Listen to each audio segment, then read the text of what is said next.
கர்த்தரும் இரட்சகருமாகிய இயேசு கிறிஸ்து நாமத்தில் மறுபடியும் உங்களை சந்திப்பதில் மிகவும் மகிழ்ச்சி அடைகிறேன். கடந்த நாட்கள் முழுவதும் கண்ணின் மணி போல காத்து வந்த தேவாதி தேவனு கோடி நன்றிகளை செலுத்துகிறேன். இன்றைக்கும் மறுபடியும் வேறொரு செய்தியோடு இந்த இடத்துல வந்திருக்கிறேன். எல்லாரும் ஒரு நிமிஷம் தலை குனிஞ்சு சொபிக்கலாம். இருக்கிற இடத்துல முழந்தால் படிட்டு எல்லாரும் ஒரு நிமிடம் சொபிக்கலாம். பரிசுத்தமும் இரக்கமும் கிருபையும் நிறைந்த நல்ல தகப்பனே, இந்த நாளின் ஒவ்வொரு நிமிடமும் உமக்காக வாழக்கூடிய ஒரு பெரிதான பாக்கியத்தை ஸ்லாக்கியத்தை எங்களுக்கு கொடுத்த கிருபைக்காக உமக்கு நன்றி அப்பா. உலகம் மறக்கும் போது உண்மையிலே மகளை செய்வேன் என்று சொன்ன வாக்கு தத்தத்தின்படி கர்த்தரோடு வாசம் பண்ணக்கூடிய ஒரு கிருபை எங்களுக்கு தந்தமைக்காக உமக்கு நன்றி செலுத்துகிறாப்பா. கர்த்தர் எந்த வார்த்தை கொடுக்க போறீங்க என்று அவளோடு எதிர்பார்ப்போடு காத்து கொண்டிருக்கிற அத்தனை பேருக்கும் நீர் கொடுக்கிற வாக்கு தத்தங்களை பிடித்து கொண்டு முடிய ஜனம் ஜபிக்க கர்த்தர் கிருபை செய்யும்படியாக ஜபிக்கிறோப்பா. உம்முடைய வார்த்தைகள் ஒவ்வொரு குடும்பத்திலும் கிரியை செய்யட்டும் என்று ஒப்பு கொடுக்கிறோம் தகப்பன. விதைக்கிற ஒவ்வொரு விதைகள் நூறத்தனையான பலனை கொடுக்கட்டும் என்று அர்ப்பணம் செய்கிறோப்பா. ஒவ்வொரு குடும்பங்களையும் அப்பாவுடைய கரத்துல தாழ்த்தி ஒப்பு கொட்டிக்கிறோம். நீங்க பொறுப்படுங்க. உங்களுடைய வசனம் அவர்கள் வாழ்க்கையில கிரியை செய்யும்படியாக ஸ்தோத்திரம். அத்தனை பேரும் அப்பாவுடைய கரத்துல ஒப்பு கொடுக்கிறோம். பொறுப்படும், ஆளுகை செய்யும், கூடவே பெரிய காரியத்தை செய்யும். இயேசுவின் நாமத்தில் ஜெபிக்கிறோம் நல்ல பிதாவே. பிரியமானவர்களே, எத்தனையோ போராட்டங்கள், பாடுகள், கஷ்டங்களோடு வாழ்ந்து கொண்டிருந்த நம்மை இந்த ஆண்டை காணும்படி கர்த்தர் செய்து இந்த ஆண்டிலும் பெரிதான காரியங்களை நம்முடைய வாழ்க்கையில அவர் எதிர்பார்த்து கொண்டிருக்கிறார். எந்த காரியங்களை எதிர்பார்க்கிறார் என்றால், நாம் முதலாவது ஜபிக்கிறவர்களாய் இருக்க வேண்டும். கர்த்தருக்கு முதலிடம் கொடுக்கக்கூடியவர்களா இருக்க வேண்டும். உலகை மறந்து தேவனை நம்பி இருக்க வேண்டும். கர்த்தருக்காக எதையாவது செய்ய வேண்டும் என்கிற ஒரு பக்தி வைராக்கியம் நமக்குள்ள இருக்கும் என்றால் நம்முடைய வாழ்க்கையில் இருக்கிற எல்லா தோல்விகளையும் ஜெயமாக மாற்ற அவர் போதுமானவராய் இருக்கிறார். அவர் நம்மை விட்டு கொடுக்காத தகப்பனாக இருக்கிறார். யார் கைவிட்டாலும் கைவிடாத தகப்பன் நம் பட்சத்தில் இருக்கிறபடினாலே எதுவும் நம்மை அசைக்க முடியாதபடிக்கு அவர் நம்மை முடிய பரியந்தமும் நடத்த வல்லமையுடையவரா இருக்கிறார். மத்தேயு 28ஆம் அதிகாரம் 20வது வசனம். நான் உங்களுக்கு கட்டளையிட்ட யாவையும் அவர்கள் கை கொள்ளும்படி அவர்களுக்கு உபதேசம் பண்ணுங்கள். இதோ உலகத்தின் முடிவு பரியந்தம் சகல நாட்களிலும் நான் உங்களுடனே இருக்கிறேன் என்றார். ஆமீன். இதோ உலகத்தின் முடிவு பரியந்தமும் சகல நாட்களிலும் நான் உங்களுடனே கூட இருக்கிறேன் என்றார். தேவச்சனமே, கர்த்தர் நம்மை விட்டு கொடுக்கிற தேவன் அல்ல, அவர் முடிவு பரியந்தமும் நம்மை நடத்துகிற தகப்பன். யார் கைவிட்டாலும் யார் நம்மை விட்டு போனாலும் விலகாத தகப்பன் என்றால் என் தேவனாய் கர்த்தராகிய இயேசு கிறிஸ்து ஒருவர் மட்டுமே. உலகம் கூட நம்மை மறந்து போய்விடும், ஆனால் மறவாதவர் கர்த்தராகிய தேவன் ஒருவரே. ஆகையால் இறுதி வரைக்கும் அவரை பிடிப்பீர்கள் என்றால் அவர் பாதியில விட்டு விட்டு போகிற தேவன் அல்ல, முடிய பரியந்தம் நடத்துகிற தகப்பனா இருக்கிறார். அவர் நம்மை விட்டு கொடுக்கிற தேவன் அல்ல. எவ்வளவு பாடுகள், போராட்டங்கள், வியாதிகள் வந்த போதிலும், மரணம் தான் வாழ்க்கை என்ற முடிவுக்கு வந்த போதிலும் அந்த முடிவை துவக்கமாக மாற்றுகிற தேவன் நம்முடைய தேவன். உலகத்தின் முடிவு பரியந்தமும் சகல நாட்களிலும் நான் உங்களுடனே கூடவே இருக்கிறேன் என்று கர்த்தர் வாக்கு கொட்டிக்கிறார். எதை குறித்தும் கலங்காமலும் பயப்படாமலும் எதை குறித்து திகையாமலும் கர்த்தர் மீது நம்பிக்கை வைப்பீங்கன்னா உங்க வாழ்க்கையில் இருக்கிற சகல பிரச்சனைகளை கர்த்தர் நம்மை விட்டு அகற்றி போட தேவன் வல்லமையுடையவரா இருக்கிறார். இன்றைய கொடுக்கப்படுகிறதான தலைப்பு தேவன் நம்மோடு இருக்கிறார் என்கிற தலைப்பு. ஒரு சில வார்த்தைகளை பேசுகிறேன். உங்கள் வாழ்க்கையில எந்த போராட்டம் இருந்தாலும் ஒரே ஒரு நம்பிக்கையை மட்டும் வைத்துக் கொள்வீர்கள் என்றால் உங்க வாழ்க்கையில இருக்கிற எல்லா பிரச்சனைகளுக்கும் கர்த்தர் பதில் தருவார்.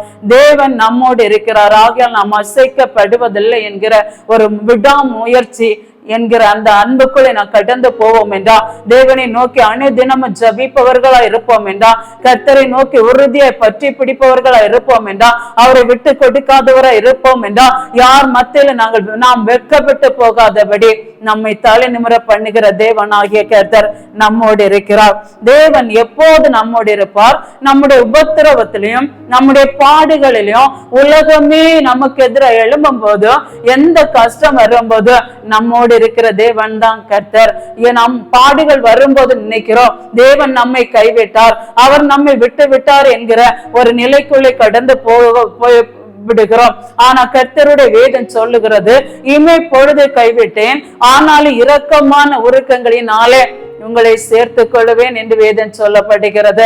இன்றைக்கு நம்முடைய வாழ்க்கையில் இருக்கிற பல சில பிரச்சனைகள், போராட்டங்கள், கவலைகள், கஷ்டங்கள் நிமித்தம் இவ்விதமான முடிவை நாம் எடுக்கிறவர்களாய் காணப்படுகிறோம். 2 நாளாகமம் 15ஆம் அதிகாரம் 2வது வசனம் இவ்விதமாக சொல்லப்படுகிறது. அவன் வெளியே ஆசாவுக்கு எதிர்கொண்டு போய் அவனை நோக்கி, ஆசாவே, யூதா பென்யமின் கோத்திரங்கள் சகல மனுஷரை கேளுங்கள், நீங்கள் கர்த்தரோடு இருந்தால் அவர் உங்களோடு இருப்பார், நீங்கள் அவரை தேடினால் அவர் உங்களுக்கு வெளிப்படுவார், அவரை வெட்டீர்களே ஆகில் அவர் உங்களை விட்டு விடுவார் என்ற வேதத்தை பார்க்கிறோம். தேவச்சனமே, நீங்கள் கர்த்தரை தேடினால், அவரை நோக்கி கூப்பிட்டால் அவரோடு கூட நீங்கள் இருப்பீர்கள் என்றால் உங்க வாழ்க்கையில் இருக்கிற எல்லா பிரச்சனைகளும் மாறி போகும். உங்க வாழ்க்கையில் இருக்கிற எந்த போராட்டமும் மாறி போகும். ஆசாவை பார்க்கிறோம். ஆசா ஒரு கர்த்தருக்கு பிரியமான பாதைகளை நடக்கிறான். தேவனை பிரியமில்லாத விக்கிரகத்தை எல்லாம் அவனை விட்டு நீக்கி போடுகிறான். அந்த இடத்திலே ஆசா ஒரு பெரிதான ஒரு உண்மையுடையவனா, கர்த்தருக்கு பிரியமானதை செய்யக்கூடியவனா இருந்தான். அந்த காலத்துல கர்த்தர் ஆசாவை ஒரு இளைப்பாறுகிறதன் காலத்தில் வைத்திருந்தார்.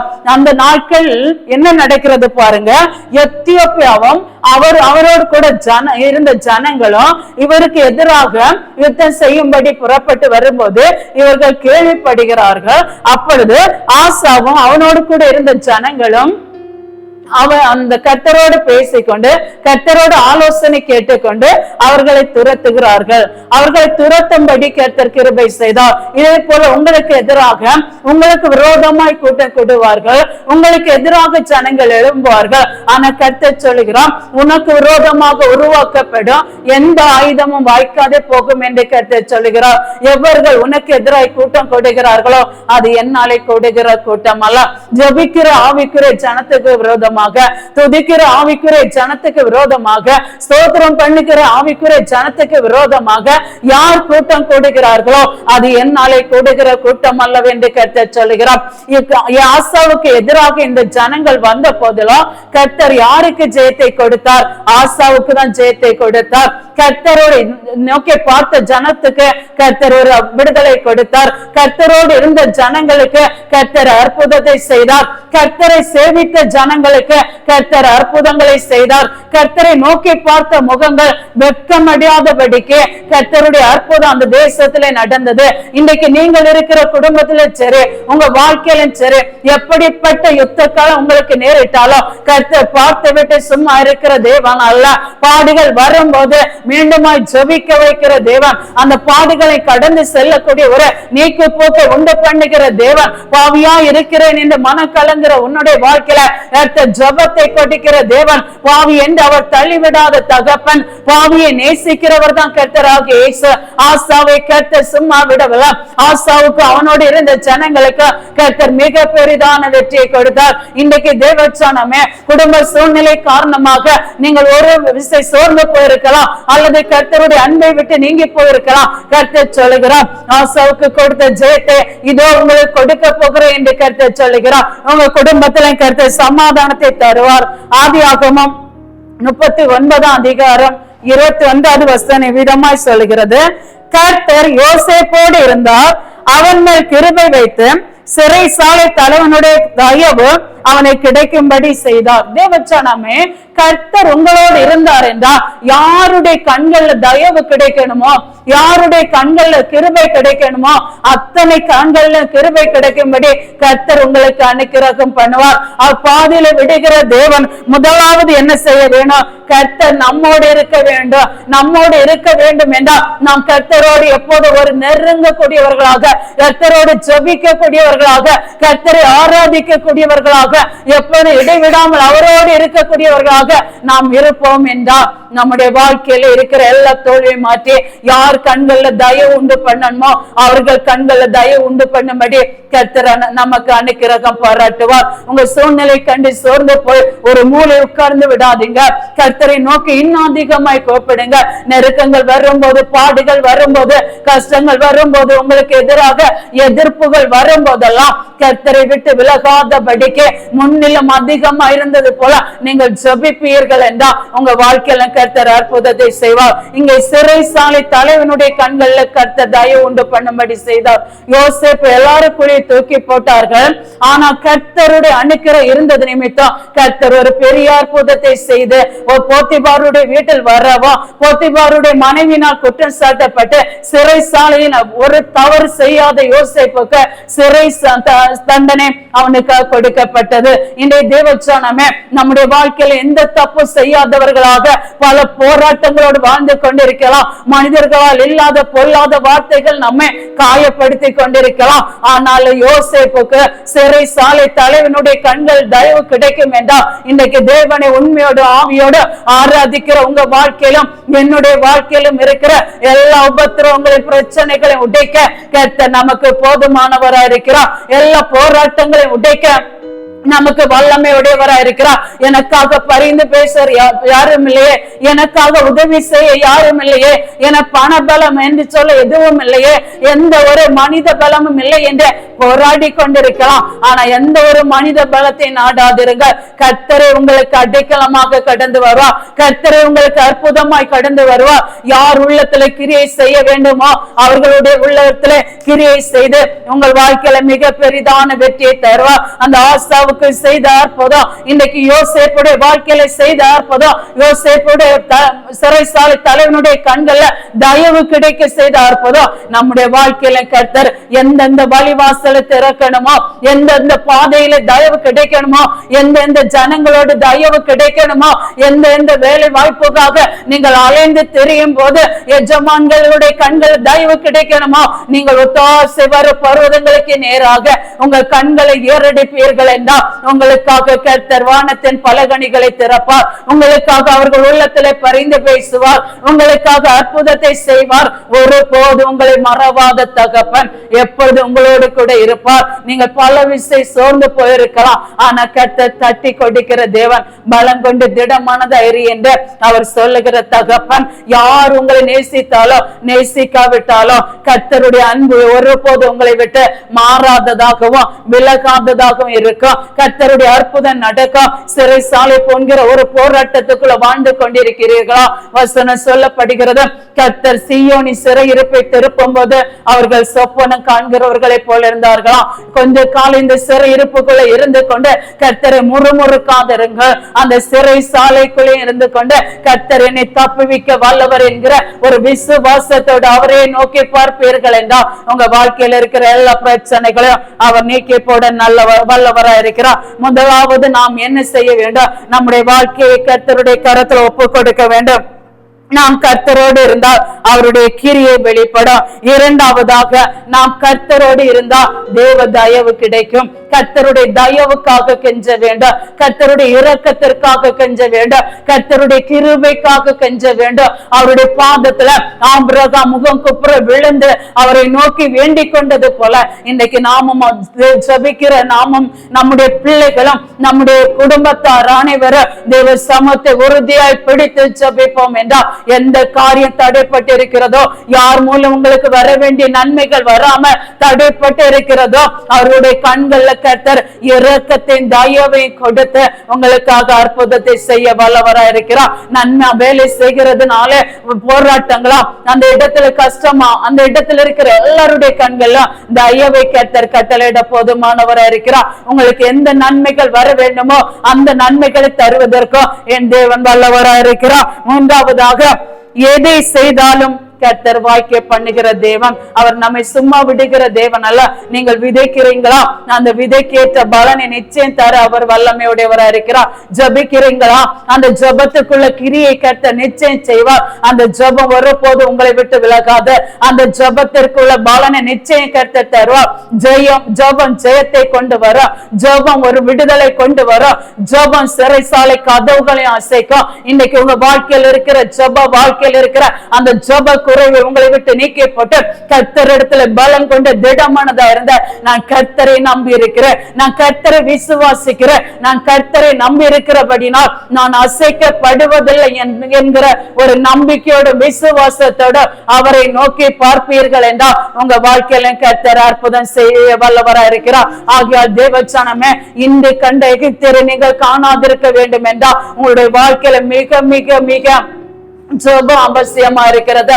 கர்த்தரை துதிக்கிறது மிக ஆசீர்வாதமா இருக்கும். துதி எடுத்தா சாத்தான் ஓடுவான். நீங்கள் துதிக்கும் போது உங்க வாழ்க்கையில எந்தெந்த மாந்திரிய கட்டுகள் இருக்கிறதோ, பில்லி சூனிய கட்டுகள் இருக்கிறதோ, எரிச்சலின் ஆவிகள் இருக்கிறதோ, எல்லாவற்றை கட்ட தகர்த்து போட்டு தேவ அன்பிலையும் தேவ தயவிலையும் தேவ இரக்கத்திலையும் நீங்க வெளிப்படுவீர்கள் என்றால் உங்க வாழ்க்கையில இருக்கிற எல்லா பிரச்சனைகளையும் கர்த்தர் நம்மை விட்டு நீக்கி போட வல்லமையுடையவரா இருக்கிறார். நம்முடைய வாழ்க்கையில நாம் பெருக வேண்டும் என்றால் என்ன செய்ய வேண்டும்? கர்த்தர் நம்மோடு இருக்க வேண்டும். யோசேப்போடு கர்த்தர் இருந்தது நிமித்தம் யோசேப்பை கர்த்தர் பெருக பண்ணினார். யோசேப்பை கர்த்தர் ஆசீர்வதித்தார். யோசேப்பு கர்த்தருக்குள்ள உண்மையுடையவனாக காணப்பட்டான். அவன் கர்த்தரை அறிந்தது நிமித்தம் எந்த கெடுதலை யாருக்கும் செய்யவில்லை.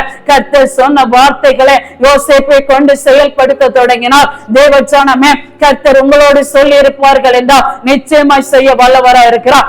நீங்கள் பெருக வேண்டுமா? முதலாவது உங்கள் ஆவிக்குரிய வாழ்க்கை, ஜெப வாழ்க்கை எப்படி இருக்கிறது என்று சற்று ஆராய்ந்து பாருங்கள். உங்க வாழ்க்கை தேவனோடு இருந்தால் நாளுக்கு நாள் பெருகி கொண்டே இருப்பீர்கள். நாளுக்கு நாள் விருத்தி அடைந்து கொண்டே இருப்பீர்கள். தாவீது வர வர வர விருத்தி அடைந்தது போல இன்றைக்கு உங்க வாழ்க்கையை கர்த்தர் விருத்தி அடைய பண்ண போதுமானவரா இருக்கிறார். உங்க வாழ்க்கையை கர்த்தர் ஆசீர்வதிக்க, உங்க வாழ்க்கையை எடுப்பிட்டு கட்ட, நீங்கள் பெருகும்படி கர்த்தர், நீங்க கையிட்டு செய்கிற தொழிலை ஆசீர்வதிக்கும்படி கர்த்தர் உங்களோட வாழ்க்கையில கடந்து வருவா. நீங்கள் எப்பொழுது கர்த்தரோடு இருப்பீர்கள் என்றா, கர்த்தரோடு இசைந்த ஒரு வாழ்க்கை வாழ்வீர்கள் என்றா, எந்த பெருக்கத்தை நாடுகிறீர்களோ அந்த பெருக்கத்தை உங்களுக்கு தர வல்லமையுடையவரா இருக்கிறார். ஒன்று பண பெருக்கமா இருக்கலாம், அல்லது தொழில தோல்வியா இருக்கலாம், அல்லது ஏதாவது ஒரு சூழ்நிலை காரணமா இருக்கலாம். எந்த பெருக்கத்தை நீங்கள் நாடிக்கொண்டிருக்கிறீர்களோ, நீங்கள் தேவனோடு உண்மையாக இருப்பீர்கள் என்றால் நிச்சயமா அந்த பெருக்கத்தை உங்களை கட்டளையிட அவர் வல்லமையுடையவரா இருக்கிறார். ஏசாயா 43 அதிகாரம் 2 வசனத்தை பார்க்கலாம். நீ தண்ணீர்களை கடக்கும் போது நான் உன்னோடு இருப்பேன், நீ ஆறுகளை கடக்கும் போது அவைகள் உன்மேல் புரளுவதில்லை, நீ அக்கினி நடக்கும் போதும் வேகாதிருப்பாய், அக்கினி ஜுவாலை உன் பேரு பற்றாது. தேவச்சனமே, கர்த்தர் நம்மளோடு இருப்பார் என்றா, கர்த்தர் நம்மோடு வாசம் பண்ணுவார் என்றா, தேவன் உங்களுக்குள்ள உலாவிக் கொண்டிருப்பார் என்றா, கர்த்தர் உங்களை நேசிக்கிறார் என்றா, நீங்கள் எப்படிப்பட்ட சோதனைகள் உங்களுக்கு முன்பாக வந்தாலும் அவைகளை மேற்கொள்ளக்கூடிய ஒரு பலனை தருவார். போத்திபாருடைய மனைவியினால் குற்றம் சாட்டப்பட்ட யோசேப்பு என்ன தண்டனை அனுபவிச்சான்? சிறைசாலை தண்டனை அனுபவித்தான். அவனுக்குள்ள எந்த தவறும் இல்ல, எந்த குற்றமும் இல்ல, அவன் எந்த பாவமும் செய்யவில்லை. கர்த்தர் அவனோடு கூட இருந்தார். இந்த வேதம் சொல்லுகிறது, நீ தண்ணீர்களை கடக்கும் போதும் நான் உன்னோடு இருப்பேன், நீ ஆறுகளை கடக்கும் போதும் அவைகள் உன்மேல் புரளுவதில்லை, நீ அக்கினி நடக்கும் போது வேகாதிருப்பாய், அக்கினி ஜுவாலை உன் பேரு பற்றாதிருக்கும். கர்த்தர் நம்மோடு இருந்தா எத்தனை போராட்டங்கள் வந்தாலும், எத்தனை தண்ணீர் போன்ற பாடுகள் வந்தாலும், எத்தனை ஆறுகளை கடக்கக்கூடிய சூழ்நிலை வந்தாலும் கர்த்தர் நம்மோடு கூட இருப்பார். செங்கடல் போன்ற தடைகளை நீக்கப்படுவார். யோர்தான் போன்ற போராட்டங்கள் உங்களை விட்டு நீக்கப்படுவார். பிரச்சனைகளை, கவலை, கஷ்டங்களை உங்களை விட்டு நீக்கப்படுவார். முதலாவது நீங்க என்ன செய்ய வேண்டும்? நான் தேவனுக்குள்ள இருக்கிறேனா, நான் கர்த்தருக்குள்ள இருக்கிறேனா, நான் கர்த்தரை நேசிக்கிறேனா என்கிற ஒரு எண்ணம் உங்களுக்குள்ளே வர வேண்டும். அந்த எண்ணத்தோடு அவரை நோக்கி பார்ப்பீர்கள் என்றா, அவரோடு இருப்பீர்கள் என்றா, எந்த பிரச்சனைகளை முறியடிக்க என் செல்ல தகப்பன் வல்லமையுடையவராய் இருக்கிறார். அவர் வனாந்திரத்துல வழியையும் அவாந்திர வெளியில ஆறுகளை உண்டாக்குற தகப்பன். யோசேப்பு இப்படிப்பட்ட பாடுகளை தன் சகோதரர்களால் தான் அனுபவப்பட்ட வேதனை, ஆனால் அவன் பொறுமையோடு சகித்து கொண்டிருந்தான். தேவச்சனமே, பாடுகள் வெறும் வேலை முறுமுறுக்காதபடி அதை பொறுமையோடு ஏற்றுக்கொண்டு கர்த்தர் என் வாழ்க்கையை விசாலமாக்க போகிறார், கர்த்தர் என் எல்கை விசாலமாக்க போகிறார், கர்த்தர் என் பிள்ளைகளை ஆசீர்வதிக்க போகிறார், கர்த்தர் என் குடும்பத்தை பெருக பண்ண போகிறார்.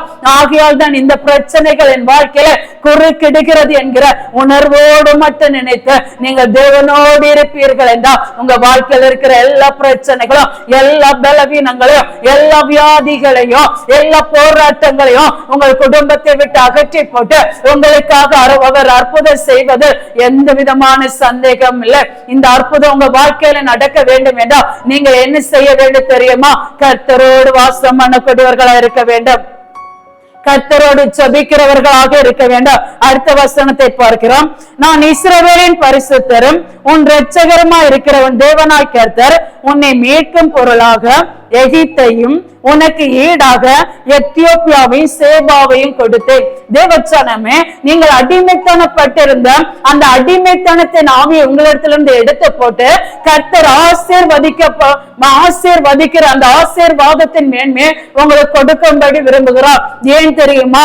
நீங்கள் கர்த்தரோடு இருக்கிறீர்கள், நீங்கள் கர்த்தரோடு வாசம் பண்ணுகிறீர்கள். வேற தேவர்களை சேவிக்காதபடி தேவனோடு மட்டும் அன்பு செலுத்தி கொண்டிருக்கிறபடினா கர்த்தர் சொல்லுகிறான், நீங்கள் இதுவரை சேவித்து வந்த எகிப்தை விட்டு பாலும் தேன் ஓடுகிற தேசத்துக்குள்ள வந்து விட்டீர்கள். ஆகையால் நான் உங்களுக்காக கொடுக்க போகிற நன்மையை நான் கொடுக்க போகிறேன் என்று வாக்கு கொடுக்கிறார். யோசேப்பு கொடுக்க வேண்டிய நன்மை கர்த்தர் கொடுத்தது போல, அவன் செய்த எல்லா காரியத்தை கர்த்தர் வாய்க்க பண்ணின போல, நீங்கள் கர்த்தருக்குள்ள உண்மையுடனும் உத்தமத்துடனும் கர்த்தரோடு வாசம் பண்ணுகிறது நிமித்தமாகவும் கர்த்தர் உங்களுக்கு எந்த நன்மை கொடுக்க போகிறாரா? எத்தியோப்பாவையும் சேபாவையும் கர்த்தர் உங்களை கொடுக்க போகிறாராம். அந்த ஆசீர்வாதங்கள் பெற்றுக்கொண்டு நீங்கள் பெருக வேண்டும் என்பதை கர்த்தர் விரும்புகிறார். அந்த ஆசீர்வாதத்திற்கு சொந்தக்காரர்களால் நீங்கள் மாற வேண்டும் என்பதை கர்த்தர் விரும்புகிறார். நீங்கள் எப்பொழுது கர்த்தரை நோக்கி பார்க்க வேண்டும் என்பதை கர்த்தர் விரும்புகிறார். உலகத்தில் உள்ளவைகளை நாடாதிருங்கள் தேவச்சனமே. அது நிமித்தம் வேதனைகள் பெருகும், அது நிமித்தம் கண்ணீர் தான் மிகுதியா இருக்கும். யாரை நம்புகிறீர்களோ அவர்களை கொண்டுதான் கஷ்டங்கள் நேரிடும். ஆகையால் கர்த்தர் இன்றைக்கு உங்களை எச்சரிக்கிறார். நீங்கள் நம்ப வேண்டியது யாரே? கர்த்தராகிய இயேசு கிறிஸ்து ஒருவரை மட்டும்தான் நம்புவீர்கள் என்றால், நீங்கள் கர்த்தரோடு இருப்பீர்கள் என்றால், கர்த்தரோடு நீங்கள் வாசம் பண்ணுவீர்கள் என்றால், தேவனோடு நீங்கள் உலாவுகிறீர்கள் என்றால், உங்க வாழ்க்கையில எந்த ஆசீர்வாதத்தை தர வேண்டுமோ, எந்த உயர்வை தர வேண்டுமோ, எந்த பெருக்கத்தை தர வேண்டுமோ அந்த பெருக்கத்தை தேவன் உங்களுக்கு தர வல்லமையுடையவரா இருக்கிறார். அவர் பாதியில விடுகிற தேவன் அல்ல, முடிவு பரியந்த நடத்துகிற தேவன். உங்க பிள்ளைகளை குறித்து கலங்காதிருங்கள். பிள்ளைகளும் தேவனுக்குரிய பாதையில நடத்துங்க. பிள்ளைகளை ஜபிக்க வைங்க, பிள்ளைகளை துதிக்க வைங்க, பிள்ளைகளை ஆராதிக்க வைங்க. வேதம் வாசிக்கிறதுல உறுதியை தரித்து நிற்கக்கூடிய பிள்ளைகளாய் மாறும் போது கர்த்தர் பிள்ளைகளோடு கூட இருப்பார். எந்த தீங்கோ, எந்த மனித சூழ்ச்சிக்கோ, எந்த சாத்தானுடைய சூழ்ச்சிக்கோ என் தேவன் ஒப்பு கொடுக்கிற தேவன் அல்ல. ஒரு தடவை உங்க வாழ்க்கையில வருகிற பிரச்சனைகளை பார்த்து நீங்கள் சோர்ந்து போயிருப்பீர்கள் என்றால், இன்றைக்கு உங்க வாழ்க்கையில கர்த்தர் பெரிய காரியத்தை செய்ய விரும்புகிறார். உங்களோடு கூட இருந்த சகோதரர்கள் சகோதரிகள் கூட உங்களை ஏளனமா நினைத்திருக்கலாம், உங்களை இல்லாத பொல்லாத வார்த்தையினால் காயப்படுத்தி இருக்கலாம். கவலைப்படாதிருங்க. நீங்க கர்த்தரோடு இருந்தா கர்த்தர் உங்களோடு இருப்பார், கர்த்தர் உங்களை ஆசீர்வதிப்பார். ஆதியாகமம் 39 அதிகாரம் 2 சொல்லப்படுகிறது, கர்த்தர் யோசேப்போடு இருந்தார், அவன் காரிய சித்தி உள்ளவனானான், அவன் எகிப்தியரை தன் எஜமானுடைய வீட்டிலே இருந்தான் என்று வேதம் சொல்லப்படுகிறது. எகிப்தியனாகிய தன் எஜமானுடைய வீட்டிலே யோசேப்பு இருந்தான் என்று வேதம் சொல்லப்படுகிறது. கர்த்தர் யோசேப்போடு இருந்தார், ஆகையால் யோசேப்பு காரிய சித்தி உள்ளவன் ஆனான். கர்த்தர் யோசேப்போடு இருந்தது நிமித்தம் அந்த எகிப்தியனுடைய கண்களை தயவு கிடைக்கும்படி கர்த்தர் கிருபை செய்தார். அந்த வீட்டு காரியத்தை எல்லாம் பார்த்து கொள்ளும்படி அந்த எகிப்தியன் யோசேப்புடைய கருத்துல எல்லா காரியத்தையும் ஒப்பு கொடுத்தான். ஆகையால் யோசேப்பு காரிய சித்தி உள்ளவன் ஆனான். எல்லாவற்றையும் ஞானமாய் நடத்தக்கூடிய ஒரு ஞானத்தை அவனுக்குள்ளே கர்த்தர் வைத்திருந்தார். ஏன் தெரியுமா? கர்த்தரை நம்புகிறவனாக, கர்த்தரை சேவிக்கிறவனாக, கர்த்தரோடு கூட உலாவுகிறவனாக, கர்த்தரோடு கூட வாசம் பண்ணுகிறவனாமா இருந்த யோசேப்பு காரிய சித்தி உள்ளவனானா. இன்றைக்கு நீங்கள் உங்க குடும்பங்கள் கர்த்தரோடு இணைந்திருக்கும் என்றால் உங்கள் காரியம் கர்த்தரால் கைகூடி வரும், உங்கள் காரிய கர்த்தரால் கைகூடி வரும். தடைப்பட்டு இருக்கிற ஒவ்வொரு காரியத்தையும் கர்த்தர் மேன்மேல உயர்த்துவேன் என்று வாக்கு கொடுக்கிறார். கர்த்தர் உங்க வாழ்க்கையில எதை செய்ய நினைக்கிறார்களோ அது தடைப்படாதபடி நிச்சயமா உங்க வாழ்க்கையில செய்வார். கர்த்தர் செய்ய நினைக்கிறது ஒரு போர் தடைப்படாது என்பதை கர்த்தர் வாக்கு கொடுக்கிறார். ஆதியாகமம் 39 அதிகாரம் 3 கர்த்தர் அவனோடு இருக்கிறார் என்றும் தேவன் அவனோடு இருக்கிறார் என்றும் அவன் செய்கிற யாவை கர்த்தர் வாய்க்க பண்ணுகிறார் என்றும் அவர் எஜமான் கண்டு, தேவச்சனமே யோசேப்போடு கர்த்தர் இருக்கிறார், கர்த்தர் அவன் செய்கிறதெல்லாம் வாய்க்கிறார் என்று அவனுடைய எஜமான் கண்டு எல்லா பொறுப்பையும் அவன் என்ன செய்கிறான்? யோசேப்புடைய கரத்துல கொட்டிக்கிறான். இன்றைக்கு நம்முடைய வாழ்க்கையெல்லாம் அப்படிதான். நம்முடைய குடும்ப சூழ்நிலைகளை பார்ப்போம் என்றால் நமக்கு எதிராக எழும்புற ஆயுதம், நம்மளால பொறுக்க முடியாத ஆயுதம். ஆனாலும் நாம் கர்த்தரோடு இருப்போம் என்றால் எல்லாவற்றையும் கர்த்தர் சரிப்படுத்துகிற தேவனாக நம்முடைய வாழ்க்கையில கடந்து வருவார். எல்லா சூழ்ச்சிகளை நம்மை நீக்கி போடுகிற தகப்பனாக கடந்து வருவார். நமக்கு எதிராக எந்த ஆயுதம் எழும்பினாலும் அந்த ஆயுதங்களை செயலற்று போக பண்ணுகிற தகப்பனாக கடந்து வருவார். எந்த காரியத்தை நம்முடைய கரத்துல அவர் ஒப்பு கொடுக்க வேண்டுமோ அந்த காரியத்தை நம்முடைய கரத்துல வாய்க்க பண்ண அவர் வல்லமையுடையவராக இருக்கிறார். கர்த்தரை நம்புகிற நாம் ஒரு நாள் குந்தி போக மாட்டோம், நான் சிறுது போக மாட்டோம். கர்த்தர் நம்மை உயர்த்துகிற தகப்பன். யோசேப்பை உயர்த்தினார் என்றால் நம்மை உயர்த்து, நம்மை மேன்மைப்படுத்த, நம்மை ஆசீர்வதித்து, நம்முடைய பிள்ளைகளை உயர்த்து, நம்முடைய களஞ்சியங்களை ஆசீர்வதித்து, அவருடைய ஆசீர்வாதங்களுக்கு எல்லாம் சொந்தக்காரர்களாய் மாற்றி அவருடைய மேன்மை நமக்கு கொடுக்கிற தேவன் தான் கர்த்தராகிய தேவன். யோசேப்பு சிறைசாலை தலைவனுடைய கண்கள் தயவு கிடைக்கும் என்றால் இன்றைக்கு நாமும் நீங்கள் ஆராதிக்கிற நம்முடைய தேவன் நம்மை தப்பிவிக்க வல்லவராய் இருக்கிறார். நாம் அவரை நோக்கி உண்மையாய் கூப்பிடுவோம் என்றால் அவருடைய கண்கள்ல நமக்கு நிச்சயமாக தயவு கிடைக்கும், அவருடைய கண்கள்ல நமக்கு நிச்சயமாக கிருபை கிடைக்கும். நாம் ஜெபிக்கிறோம், உபவாசிக்கிறோம், கர்த்தரை நோக்கி பார்க்கிறோம். இன்னும் பாடுவில்லை நீங்களையே, இன்னும் கஷ்டம் மாறலையே, இன்னும் பலவீனம் விலகலே என்று நீங்கள் முறுமுறுக்காதபடிக்கு கர்த்தர் அற்புதம் செய்கிற வரைக்கும் பொறுமையோடு காத்திருந்து அந்த நன்மைக்காக தேவ சமூகத்தில் ஜெபிப்பீர்கள் என்றால் உங்க வாழ்க்கையில நிச்சயமாய் கர்த்தர் அற்புதங்களை செய்ய வல்லவராய் இருக்கிறார். கர்த்தருடைய நாமத்தினால எவைகளை கேட்டாலோ அவைகளை உங்களுக்கு தருவேன் என்று சொல்லுகிறார். என் நாமத்தினால நீங்கள் எவைகளை கேட்டாலோ அவைகளை உங்களுக்கு தருவேன் என்று சொல்லுகிறார். நீங்கள் உடைந்த உள்ளத்தோடு நொறுங்குன இருதயத்தோடு அவரை நோக்கி பார்ப்பீர்கள் என்றால் உங்க வாழ்க்கையில எந்த மேன்மைகள் வர வேண்டுமோ அது நிச்சயமா உங்க வாழ்க்கையில கத்த தந்து எவைகளை உங்களை விட்டு அகற்றி போடணுமோ அவைகளை உங்களை விட்டு நீக்கி போட்டு எந்த பாவ வாழ்க்கை உங்களை அடிமைப்படுத்தி கொண்டிருக்கிறதோ அந்த பாவ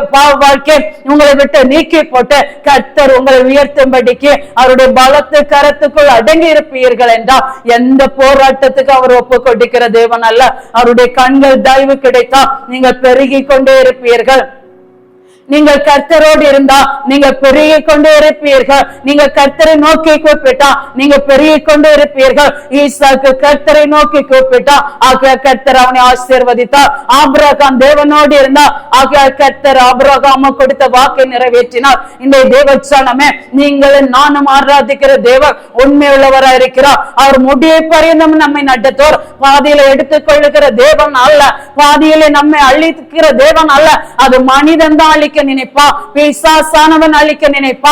ஆனா கர்த்தர் அவருடைய கரத்துல அலங்காரமான கிரீடமும் தேவனுடைய ராஜமுடியுமாக நம்மை வைத்திருக்கிறபடினாலே கர்த்தருடைய வசனம் சொல்லுகிறது முடிய பரியந்தம் நான் உங்களை நடத்துவேன் என்று கர்த்தர் வாக்கு கொடுக்கிறார். ஆகையால் அஞ்சாதிருங்கள், பயப்படாதிருங்கள். எத்தனை பேர் தான் உங்களுக்கு எதிராக எழும்பட்டுமே, எந்த போராயுதங்கள் தான் உங்களுக்கு எதிராக வரட்டுமே, கர்த்தர் பார்த்துக் கொள்வார். கர்த்தர் எனக்காக யாவை செய்து முடிப்பார் என்று நீங்கள் சொல்லுவீர்கள் என்றால் உங்களுடைய காரியத்தை கர்த்தர் வாய்க்க பண்ணுவார். அவர் முடிய பரியந்தம் நடத்துகிற தேவனா இருக்கிறார். முடிய பரியந்தம் உங்களை போதிக்கிற தகப்பனா இருக்கிறார். உங்கள் மேல் கண்ணை வைத்து ஆலோசனை சொல்லுகிறவரா இருக்கிறார். யோசேப்பை உயர்த்தின தகப்பன் உங்களை உயர்த்துவார். உங்க ஏழ்மை கண்டு ஐயப்படாதுங்க, உங்க கஷ்டத்தை கண்டு சோர்ந்து போகாதீங்க.